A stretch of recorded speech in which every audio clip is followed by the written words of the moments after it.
नाजरीन अस्सलाम वालेकुम। खबरनामे में आपका खैर मकदम है। सबसे पहले नजर डालते हैं सुर्खियों पर। रियासती असेंबली में किसानों के मसाइल पर मुबाहिस, हुकूमत के जवाब से अदम मुतमईन अपोजिशन का वॉकआउट।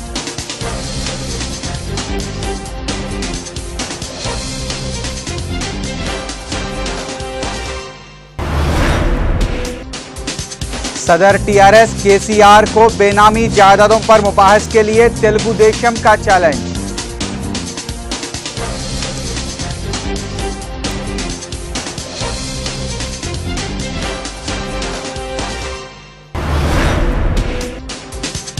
मुल्क भर में मुखालिफ लेबर पॉलिसियों के खिलाफ मजदूर तंजीमों का एहतजाज, ट्रांसपोर्ट और बैंक कारोबार मुतासिर।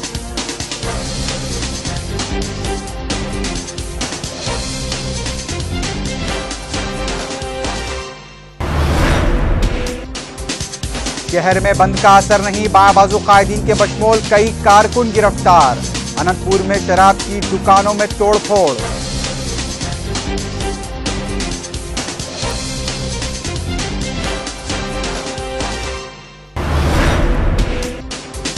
सदर कुल हिंद कांग्रेस कमेटी सोनिया गांधी तिब्बी मुआयने के लिए अचानक बैरून मुल्क रवाना।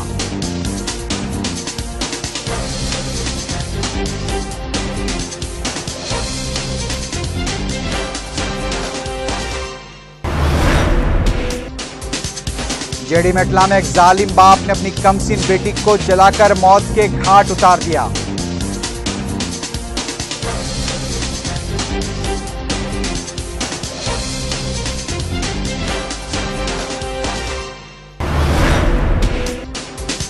और उत्तर प्रदेश असेंबली इंतखाबात के 6वें मरहले के लिए पुरअमन रायदही, 4 बजे तक 50 से 55% रायदही की इत्तला।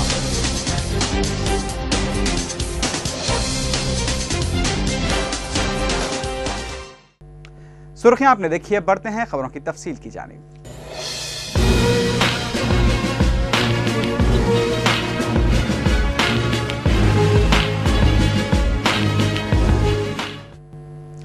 रियासती असेंबली में आज किसानों के मसाइल पर हुए मुबाहिस के दौरान हुकूमत के जवाब से अदम मुतमईन अपोजिशन तेलुगु देशम और बायाबाजू की जमातों ने असेंबली से वॉकआउट कर दिया। इस मसले पर तेलुगु देशम के अरकान ने बहस का मुतालबा करते हुए स्पीकर के पोडियम के करीब पहुंचकर एहतजाज किया। इसके बाद स्पीकर ने कायदे अपोजिशन चंद्रबाबू नायडू को बहस की इजाजत दी।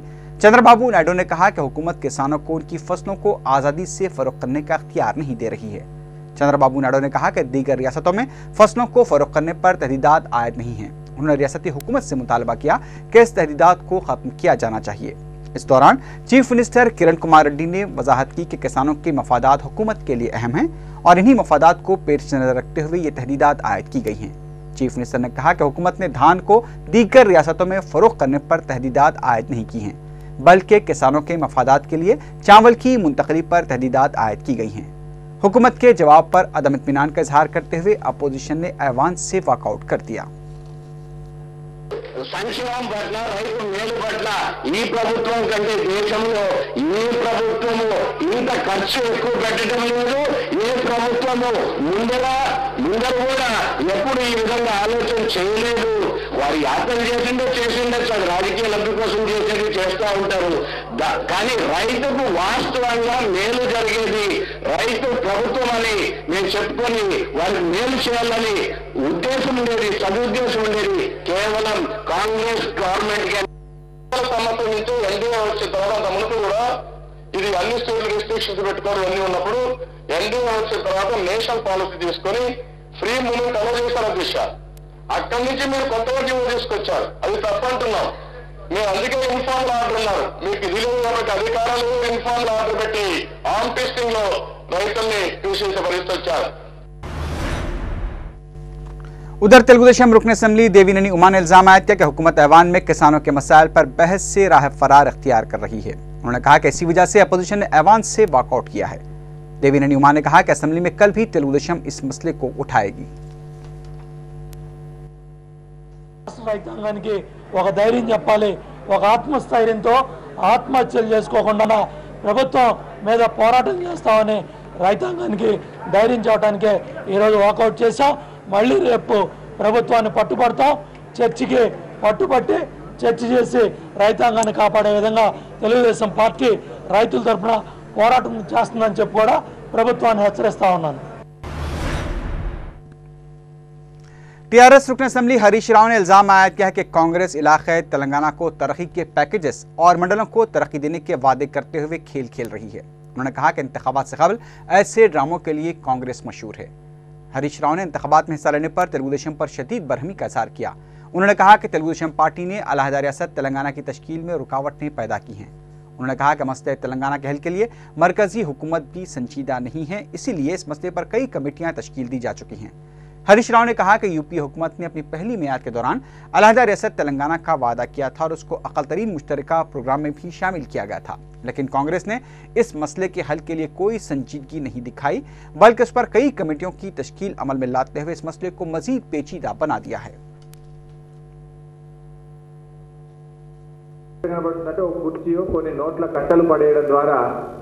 తెలంగాణ ఆత్మగౌరవాన్ని కొనాలని ఒక చీకట్లో బాణం వేసినట్టుగా కాంగ్రెస్ పార్టీ యొక్క ప్రయత్నం కనబడతాం। ఒకవేళ నిజంగా ఇదే ప్రయత్నం చేస్తే కాంగ్రెస్ పార్టీ శాశ్వతంగా తెలంగాణ ప్రాంతంలో తుడిచి పెట్టుకపోవడం ఖాయం। మేము తెలంగాణ వాదులకు కూడా విజ్ఞప్తి చేస్తున్నాం, ఇప్పుడు జరిగేటువంటి ఉప ఎన్నికల్లో అన్ని చోట్ల కూడా కాంగ్రెస్ పార్టీని చిత్తుగా ఓడించి कांग्रेस पार्टी डिपाजिట్లు जब्त చేసి हाईकमांड। तेलुगुदेशम और टीआरएस के दरमियान आपसी बयानबाजियों का सिलसिला जारी है। तेलुगुदेशम तेलंगाना फोरम के लीडर एर्राबल्ली दयाकर राव ने आज फिर टीआरएस सरबराह केसीआर को शदीद तनकीद का निशाना बनाते हुए उनसे बेनामी जायदादों पर मुबाहिस के लिए सामने आने का मुतालबा किया। ये दयाकर राव ने यह भी इल्जाम आयद किया कि केसीआर के अफराद खानदान भी बेनामी जायदादों के मालिक हैं।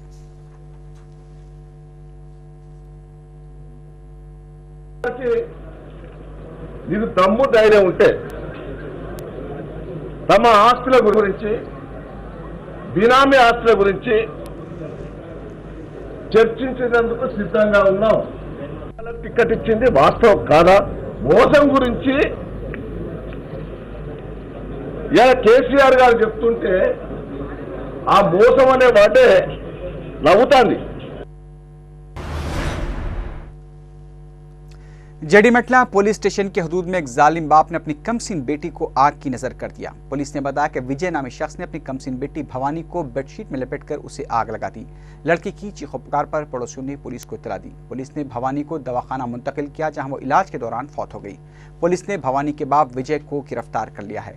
पुलिस भवानी को उसके बाप की जानिब से आग लगाए जाने की वजह का पता लगाने की कोशिश कर रही है। అక్కడ శివ విజయ్ అనే వ్యక్తి తీసుకొచ్చి అమ్మాయికి నిప్పండించాడు। సో రూమ్ చూస్తే పర్కులేసి కాల్చినట్టు కనపడుతుంది। ప్రస్తుతం అమ్మాయికి ఇంజరీస్ బాగున్నాయి, గాంధీ హాస్పిటల్కి వచ్చాం। ఫర్దర్ ఇన్వెస్టిగేషన్ చేస్తే मुल्क भर में बड़ी ट्रेड यूनियन तंजीमों की जानिब से हुकूमत की मुखालिफ मजदूर पॉलिसियों के खिलाफ 24 घंटे की हड़ताल जारी है। मुल्क के अहम शहरों में तिजारती इदारों खासकर बैंक्स पर असर पड़ा है। मगरबी बंगाल में हड़ताल इंतहाई कामयाब बताई गई है, जबकि मुंबई में हड़ताल का जुज़वी असर देखा गया है। दिल्ली में भी बंद का खास असर नहीं देखा गया है। केरला में कांग्रेस की इत्तेहादी हुकूमत ने काम नहीं तो तनख्वाह नहीं का लुज़ूम आयद किया है। पंजाब, चंडीगढ़ और हरियाणा में बैंक्स और ट्रांसपोर्ट निज़ाम पर काफ़ी असर पड़ा है। हड़ताल में बायबाजू की महाजी मजदूर तंजीमों के अलावा कांग्रेस की मजदूर तंजीम NTUC और बीजेपी की मजदूर तंजीम BMS भी हिस्सा ले रही हैं।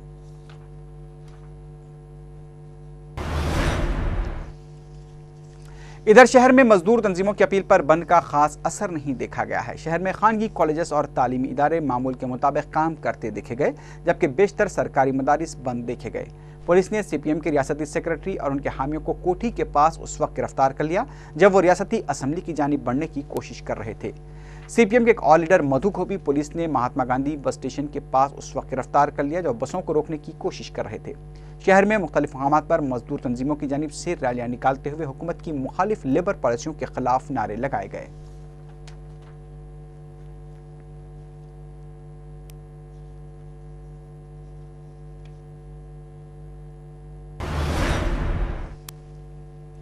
ट्रेड यूनियन तंजीमों के बंद के मौके पर जिले अनंतपुर में एहतजाजियों ने शराब की दुकानात पर हमले करते हुए नुकसान पहुंचाया। पुलिस ने उन एहतजाजियों को गिरफ्तार भी कर लिया। जिले में तमाम जमातों के कायदीन ने बंद में हिस्सा लिया। जिले में आरटीसी बसें नहीं चलाई गईं।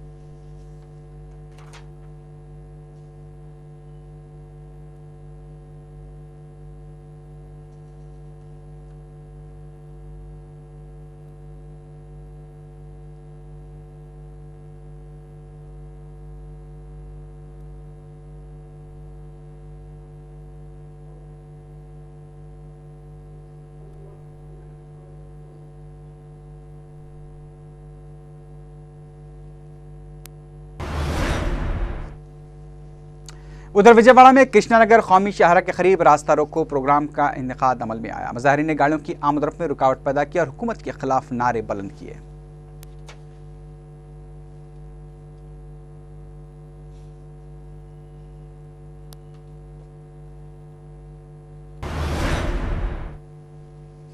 नलगुंडे में भी ट्रेड यूनियनों की जानिब से बंद का एहतमाम किया गया। बाबाजू की जमातों के खादीन ने मिरियालगुड़ा, सूर्यापेट, देवरकुंडा, कोदाड़ और दीगर डिपोज में दाखिल होकर आरटीसी बसों की रवानगी में रुकावट पैदा करते हुए एहतजाज किया।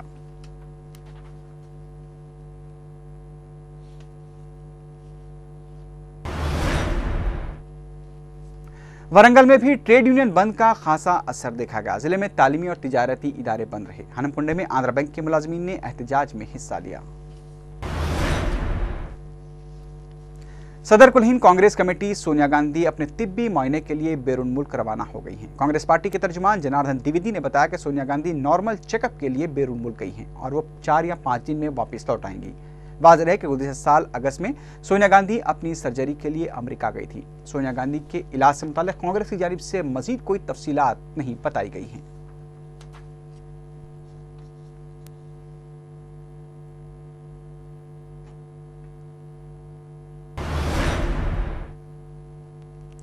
हमजिन्स परस्ती के मसले पर मौक़िफ़ बदलने पर सुप्रीम कोर्ट ने मरकजी हुकूमत की सख्त सरजनिश की है। मरकजी हुकूमत ने आज सुप्रीम कोर्ट को बताया कि हमजिन्स परस्ती की हुकूमत हिमायत करती है, लेकिन दिल्ली हाई कोर्ट की जानिब से जिस तरह की तशरीह की गई है उसकी हुकूमत हिमायत करती है।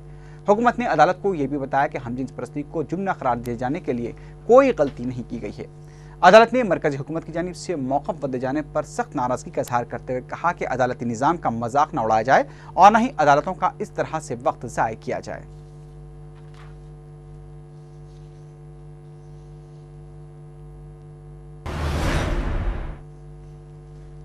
उत्तर प्रदेश में असेंबली इंतखाबात की 68 नशिस्तों के लिए आज वोट डाले गए। दोपहर 4 बजे तक 50 से 55% रायदही होने की इत्तला मिली है। 13 अजला की 68 नशिस्तों के लिए हुई रायदही में 1103 उम्मीदवार मैदान में हैं। रायदही के लिए 22,137 पोलिंग मराकज़ कायम किए गए हैं। उम्मीदवारों में 1017 मर्द और 86 खातून उम्मीदवार मैदान में हैं।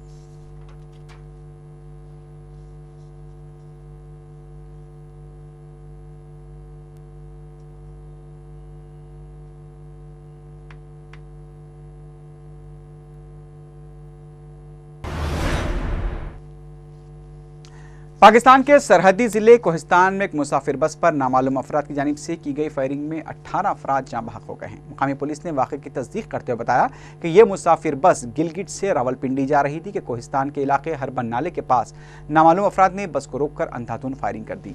ऐनी शाहिदीन के हवाले से हुक्काम ने बताया कि इस हमले में 18 अफराद हलाक हुए हैं, जबकि मुतादिद जख्मी भी हुए हैं। बस में 25 से 30 मुसाफिरीन सवार थे। इस इलाके में साबिक़ में भी नस्ली फसादात में कई अफराद हलाक हो चुके हैं।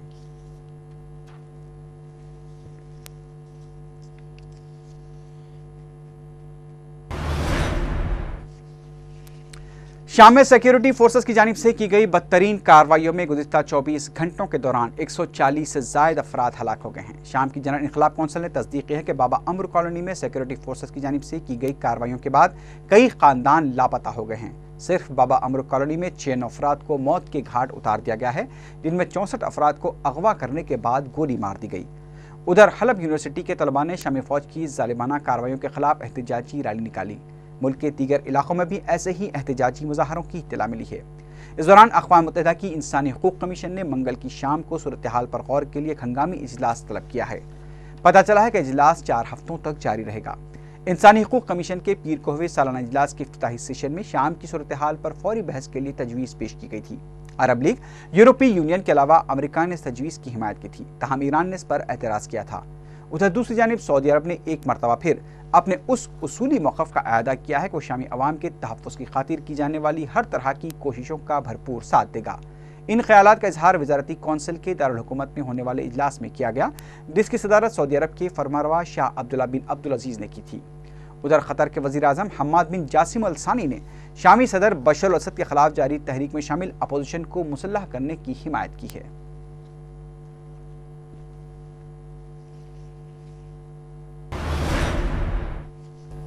आखिर में सुर्खियों पर एक बार फिर नजर डालते हैं। रियासती असम्बली में किसानों के मसाइल पर मुबाहस, हुकूमत के जवाब से अदम मुतमईन अपोजिशन का वॉकआउट।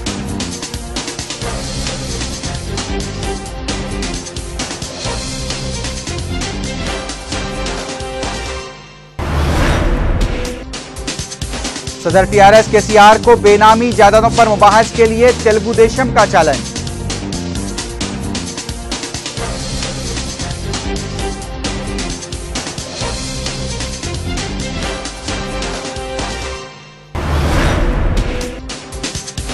मुल्क भर में मुखालिफ लेबर पॉलिसियों के खिलाफ मजदूर तंजीमों का एहतजाज, ट्रांसपोर्ट और बैंक कारोबार मुतासिर।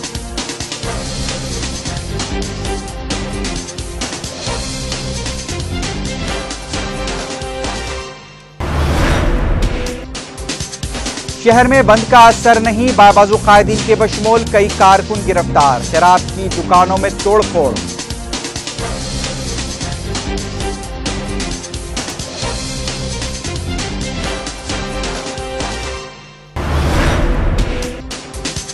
सदर कुल हिंद कांग्रेस कमेटी सोनिया गांधी तिब्बी मुआयने के लिए अचानक बैरून मुल्क रवाना।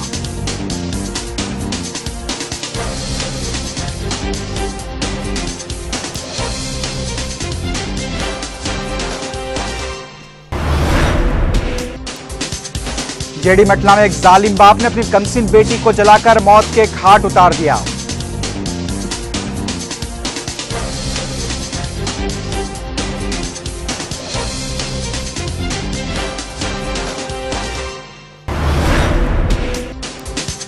उत्तर प्रदेश असेंबली इंतखाबात के 6वें मरहले के लिए पुरअमन रायदही, 4 बजे तक 50 से 55% रायदही की इत्तला।